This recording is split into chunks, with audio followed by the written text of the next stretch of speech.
नमस्कार दोस्तों, स्वागत है आप सभी का शुभम क्लासेस में। मैं हिमांशु यादव। हम लोग इंटरमीडिएट का जीव विज्ञान पढ़ रहे थे। बायोलॉजी का हमारा चौथा अध्याय चल रहा था, जनन स्वास्थ्य, रिप्रोडक्टिव हेल्थ। ठीक है, तो हम लोग इसको पढ़ रहे थे। हम लोगों ने यहाँ पे विभिन्न सारी चीजों को पढ़ा था। इसके बाद पिछले लेक्चर पे हम लोगों ने पढ़ा था गर्भ निरोधक साधन के बारे में। ठीक है, तो वहां पे हम लोगों ने अध्ययन किया था कि प्राकृतिक विधि क्या है, आयोडीज क्या है, टीके कौन कौन से हैं, और आपके जो पिल्स वगैरह अवेलेबल हैं। फिर इसके बाद आपका जो सर्जरी है शल्य चिकित्सा के द्वारा जो भी उपलब्ध है, तो वहां पे हमने उन संसाधनों के बारे में अध्ययन किया था, किस प्रकार से हम जनसंख्या को नियंत्रित कर सकते हैं इन संसाधनों का उपयोग कर करके। ठीक है दोस्तों, तो पिछले लेक्चर में हम लोगों ने ये सारी चीजें बात कर ली थी, लेकिन इस लेक्चर में हम लोगों को पढ़ना है जो आपके गर्भ निरोधक संसाधन है उनके उपयोग से क्या क्या साइड इफेक्ट होते हैं, क्या दुष्प्रभाव होते हैं। ठीक है, तो हम लोग पढ़ना है side effect of anti pregnancy equipments और टैबलेट्स जो भी आप लेते थे, तो उसका क्या साइड इफेक्ट हो सकता है, हमें इस चीज को पढ़ना है। देखिए दोस्तों, कोई भी चीज उपयोग की जाती है तो अगर कुछ उसका अच्छा प्रभाव होता है तो कहीं ना कहीं वह बैड इफेक्ट भी डालता है। मतलब एक जगह यदि अच्छा प्रभाव डाल रहा है तो दूसरी जगह कहीं ना कहीं कुछ बैड इफेक्ट भी डालेगा। तो हमारे जितने भी हम लोग प्रयोग कर रहे थे, जैसे हम लोग इन संसाधनों में किसका किसका प्रयोग कर रहे थे, हम लोग प्रयोग कर रहे थे प्राकृतिक संसाधन। ठीक है, एक प्राकृतिक विधि थी हम लोगों की, एक प्राकृतिक विधि थी। ठीक है, और दूसरा प्राकृतिक तरीका एक था। दूसरा हम लोगों ने जो प्रयोग किया था वह जो है रोधी या बैरियर, इसमें प्रयोग किया था, बैरियर। इसके बाद हम लोगों ने एक पिल्स का प्रयोग किया था, फिर आयोडीज का प्रयोग किया था। इसके बाद आप लोगों ने शल्य चिकित्सा का प्रयोग किया था, शल्य चिकित्सा। ठीक है, तो इस तरीके ये सारी जो विधियां हैं, डिफरेंट जो विधियां और भी कुछ विधियां हैं, इन सभी विधियों का जो आपने प्रयोग किया था बर्थ कंट्रोल के लिए, तो ये जो सभी साधन है इनका कहीं न कहीं सबका, ठीक है, कुछ न कुछ साइड इफेक्ट जरूर होता है। साइड इफेक्ट कहाँ पे पड़ेगा? ह्यूमन की बॉडी पर ही तो पड़ेगा। जो प्रयोग करेगा उसी के शरीर पे तो उसका प्रभाव होगा। तो इसके जो साइड इफेक्ट है, जो मुख्यतः है, एक तो आता है मिचलियाना। ठीक है, पहला क्या होता है? मिचली आना। मिचली का मतलब क्या होता है?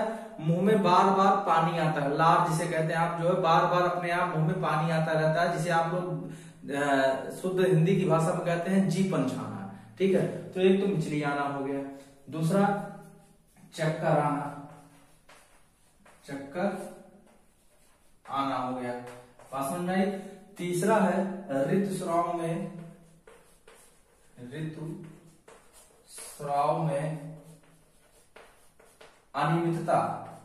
अनियमितता का मतलब इरेगुलरिटी। ठीक है, कभी पहले कभी बाद में, जो आपका जो फीमेल्स में ऋतुस्राव होगा उसका जो है कभी पहले हो जाना, कभी टाइम के बहुत दिन तक, कुछ दिन तक मतलब लेट होना, कुछ दिन बाद होना, तो यह कंडीशन भी आती है। यह दूसरा आता है अत्यधिक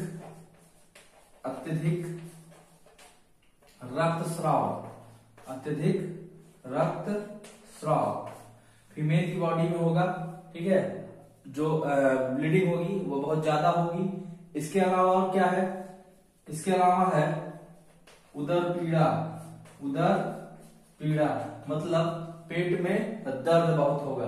ठीक है, तो यह सारे जो है कुछ एग्जाम्पल्स है, कुछ साइड इफेक्ट हैं जो आपके इन गर्भ निरोधक साधनों का उपयोग करने के कारण आप जो ह्यूमन की बॉडी होती है उस ह्यूमन की बॉडी पर ये सारे इफेक्ट पड़ते हैं, शो होते हैं। ठीक है, तो उम्मीद करते हैं कि आपको ये समझ में आया होगा कि गर्भ निरोधक संसाधनों का उपयोग करने से कुछ ये साइड इफेक्ट्स हो सकते हैं।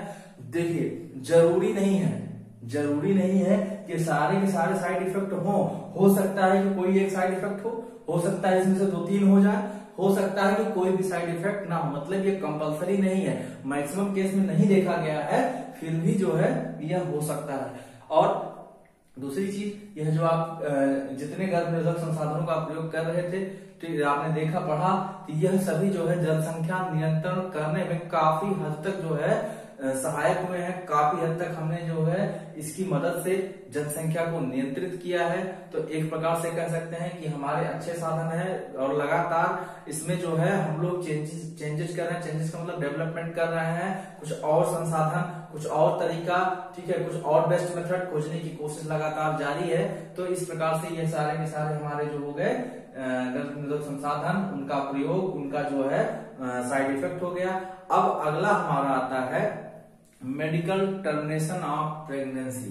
मेडिकल टर्मिनेशन ऑफ प्रेगनेंसी, जिसे आप लोग हिंदी में कहते हैं संगर्भता का चिकित्सीय समापन। उसे क्या कहते हैं? संगर्भता का चिकित्सीय समापन। तो आइए हम लोग देखते हैं कि संगर्भता का चिकित्सीय समापन होता क्या है। चलिए दोस्तों, हमारा अगला हेडिंग है संगर्भता का चिकित्सीय समापन, जिसे आप लोग इंग्लिश में बोलते हैं मेडिकल टर्मिनेशन ऑफ प्रेगनेंसी, जिसको शॉर्ट में बोलते हैं एमटीपी। ठीक है, क्या बोलते हैं? MTP. M for medical, T for termination, of P for pregnancy. तो इसको हम लोग हिंदी में बोलते हैं संगर्भता का चिकित्सीय समापन। तो होता क्यों है, किस लिए प्रयोग किया था, तो होता क्या है? सबसे पहले हम देखते हैं कि यह संगर्भता का चिकित्सीय समापन होता क्या है। तो क्या होता है इसमें, जो गर्भावस्था को समय से पहले जानबूझकर, मतलब स्वैच्छिक रूप से गर्भ के समापन को, जो आपका गर्भावस्था है उसको समय से पहले, चाहे ऐच्छिक या जानबूझ करके गर्भ का समापन करना ही प्रेरित गर्भपात या चिकित्सीय संगर्भता समापन कहलाता है। कहने का मतलब गर्भावस्था का जो टाइम पीरियड होता है उसके पहले ही जानबूझ करके ऐच्छिक रूप से इसको गर्भपात कराना, यही क्या कहलाता है? प्रेरित गर्भपात अथवा संगर्भता का चिकित्सीय समापन कहलाता है, जिसे आप लोग इंग्लिश में बोलते हैं एमटीपी, शॉर्ट में बोलते हैं मेडिकल टर्मिनेशन ऑफ प्रेगनेंसी का फुल फॉर्म है। ठीक है, तो ये हो गया आपका, किसे कहते हैं? संगर्भता का चिकित्सीय समापन। तो एमटीपी में क्या होता है दोस्तों, जो लोग होते हैं उनके भावनात्मक, धार्मिक, नैतिक तथा सामाजिक पहलू जुड़े रहते हैं।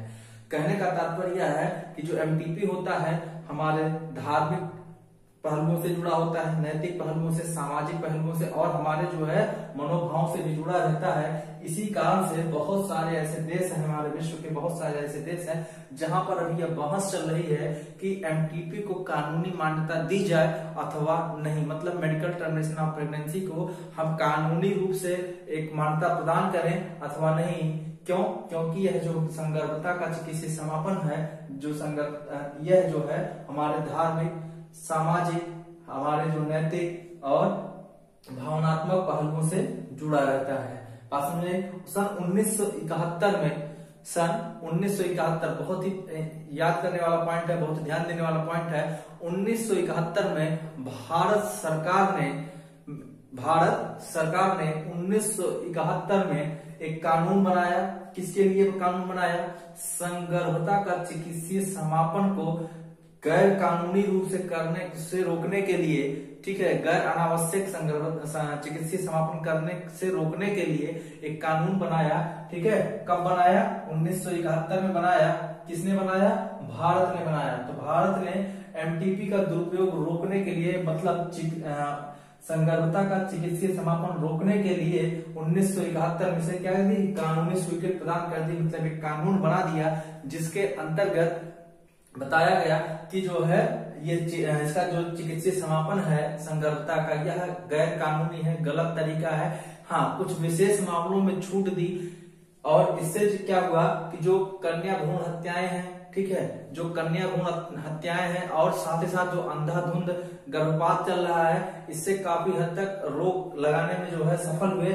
फिर भी भारत जैसे देश में संगर्भता का चिकित्सीय समापन बहुत ही धड़ल्ले के साथ चल रहा है। यह कहते हुए बहुत दुख हो रहा है, क्योंकि लोग जो है जैसे ही लिंग जांच कराते हैं तो वहां देखते हैं, जैसे ही पता चलता है उनको कि जो हमारा गर्भ में जो भी बच्चा पल रहा है वह बेबी है, वह मतलब फीमेल है, तो उसको जो है एमटीपी के थ्रू जो है गर्भपात करा देते हैं। तो संगर्भता का चिकित्सीय समापन करा देते हैं। तो उसी को रोकने के लिए एक कानून बना जो आज भी हमारे भारत देश में लागू है। इसके अलावा कुछ एक विशेष परिस्थितियां होती हैं जिसमें यदि पता चल जाए कि अगर जो हमारी फीमेल है, जो मदर बॉडी है, उसको और उसके साथ साथ जो उसका एम्ब्रियो है, दोनों को यदि खतरा है, तो उस कंडीशन में जो है एमटीपी को कानूनी रूप से मान्य किया गया है कि ठीक है इनका एमटीपी कराया जा सकता है।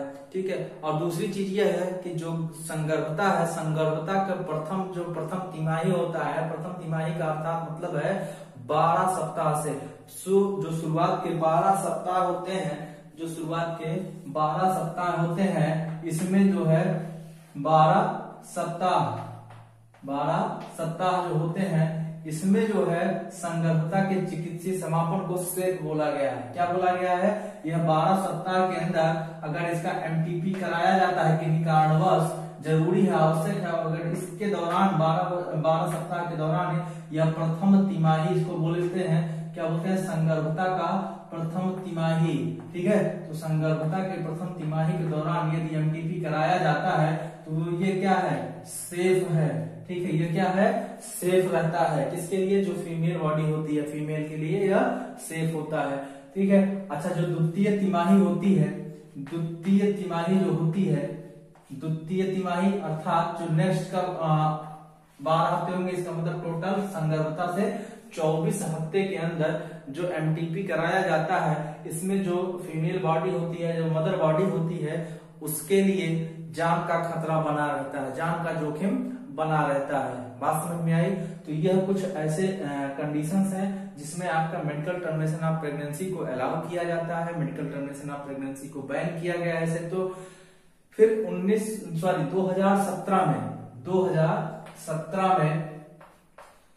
2017 में लेटेस्ट अभी आपका जो है हाल फिलहाल में भारत सरकार द्वारा अनैच्छिक गर्भपात की घटनाओं को रोकने के लिए, ठीक है, अनैच्छिक गर्भपात की घटनाओं को जो आपकी अनैच्छिक गर्भपात की घटनाएं थी, उसके लिए एक संशोधन किया।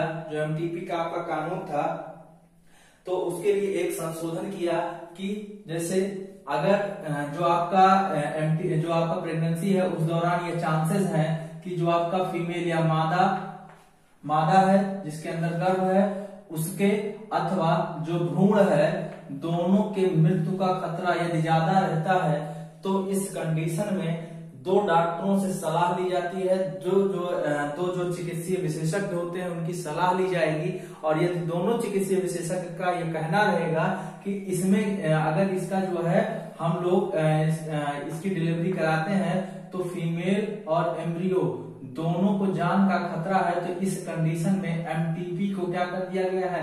अलाउ कर दिया गया है।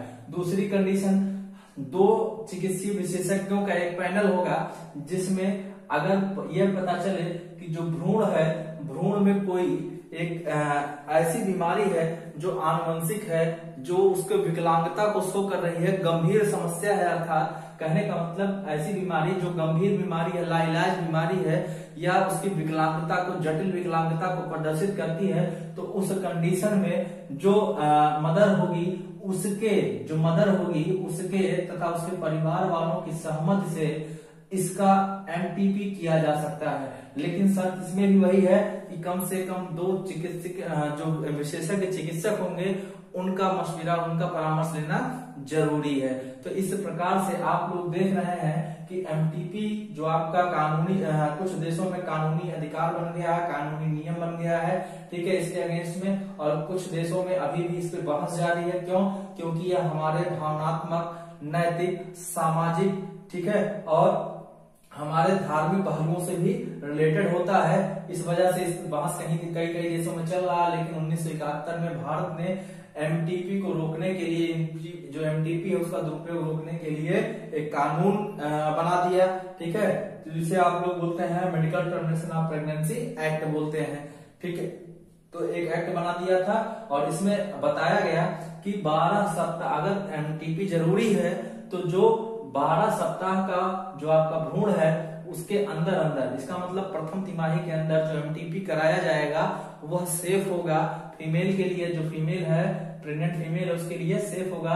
लेकिन बताया गया कि जो द्वितीय तिमाही है, अर्थात जो 24 हफ्ते का अगर भ्रूण है, तो उस कंडीशन में यह फीमेल की बॉडी के लिए क्या होगा? खतरनाक हो सकता है। 2017 में हमने जैसा कि बताया कि आपको एक संशोधन किया गया ऐच्छिक ऐच्छिक जो आपका संगठता समापन था उसको देखने के लिए, तो उसमें बताया गया कि कुछ चेंजेस किए गए। चेंजेस क्या किए गए कि यदि जो आपका एम्ब्रियो है, एम्ब्रियो जो है वह गंभीर किसी बीमारी से ग्रसित है अथवा उसमें विकलांगता कुछ ज्यादा ही दिखाई दे रही है, तो दो जो चिकित्सक होंगे, विशेषज्ञ चिकित्सक होंगे, उनकी सलाह लेकर के उसको हम लोग अलाउ कर सकते हैं। बात समझ में आई? या जो है कुछ रेप केसेस में जो है इसको अलाउ किया गया, कुछ सर्टेन केसेस में ही इसको अलाउ किया गया है। तो यह अमेंडमेंट कब किया गया? 2017 में किया गया है। ठीक है, जो आपका 1971 का एक्ट था उसमें थोड़ा सा संशोधन किया गया है। चलिए, तो इस प्रकार से आप लोगों ने पढ़ा संगर्भता का चिकित्सीय समापन। बात समझ में आई? तो यह उम्मीद करते हैं आपको समझ में आया होगा।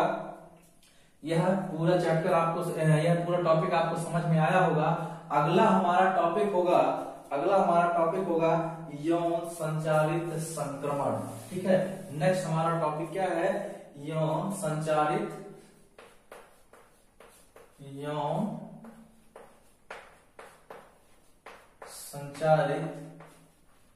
संक्रमण। ठीक है, तो इसके लिए जो है हम लोग नेक्स्ट वीडियो में पढ़ेंगे, नेक्स्ट लेक्चर पे पढ़ेंगे यौन संचारित संक्रमण को। आप लोगों को उम्मीद करते हैं कि आज का जो हमने पढ़ाया संगर्भता का चिकित्सीय समापन, यह जो है बहुत अच्छे से समझ में आया होगा। देखिए, इसका दुरुपयोग रोकना है, इसका मकसद सिर्फ ये है कि इसका दुरुपयोग रोका जाए। मतलब ऐसे केसेस जिसमें जो है जो भ्रूण हत्याएं हो रही हैं, जो फीमेल भ्रूण हत्याएं हो रही हैं, उसको रोकने के लिए क्या किया गया? यह एक्ट लाया गया। या जो कभी कभी जो है जो गर्भ निरोधक संसाधन उपयोग किए गए उनके असफल होने के कारण, ठीक है, या जो है आप कह सकते हैं कि बिना किसी प्रोटेक्शन के जो भी मैथड किया गया उसके कारण जो गर्भधारण हुआ उसको रोकने के लिए लोग क्या करते थे? गर्भपात कराते थे। तो उसी सब को रोकने के लिए ही आपका एमटीपी एक्ट जो है 1971 में भारत सरकार ने लागू किया था। यह आज का विशेष रहा। तो दोस्तों, यह टॉपिक आपका गारंटी मैं ले रहा हूं कि आपके एग्जाम में कम से कम 2 या 3 नंबर का क्वेश्चन जरूर आएगा इस टॉपिक से। बहुत ही इंपॉर्टेंट है, और उसमें भी एमटीपी तो बहुत खास करके इंपॉर्टेंट है, क्योंकि आजकल आप देख रहे हैं हमारी जो गवर्नमेंट है उसका एक स्लोगन भी चल रहा है, बेटी बचाओ बेटी पढ़ाओ, बेटी बचाओ बेटी पढ़ाओ। ठीक है, तो इसलिए यह जो है टॉपिक आपका जो है बहुत ही इंपॉर्टेंट हो जाता है। और मैं आपसे यह निवेदन करता हूं कि आप लोग इस टॉपिक को जरूर पढ़िएगा। इस पूरे चैप्टर से आपके कम से कम 4 नंबर के क्वेश्चन, और जो पर्टिकुलर टॉपिक आज मैंने पढ़ाया है यह बहुत ही इंपॉर्टेंट है। इससे कम 2 नंबर का क्वेश्चन आपके एग्जाम में जरूर आने वाला है। आपके जितने भी एग्जाम सेट तैयार होते हैं, लगभग 7 एग्जाम सेट तैयार होते हैं यूपी में, तो अन्य जगह पर भी कई सेट तैयार होते हैं, उसमें से किसी न किसी एक सेट में इसका क्वेश्चन जरूर रहेगा। और नेक्स्ट वीडियो में हम लोग नेक्स्ट लेक्चर पे पढ़ेंगे यौन संचारित संक्रमण। यह टॉपिक भी बहुत ही इंपॉर्टेंट है। ठीक है दोस्तों, तो मिलते हैं हम लोग नेक्स्ट वीडियो में। तब तक के लिए धन्यवाद।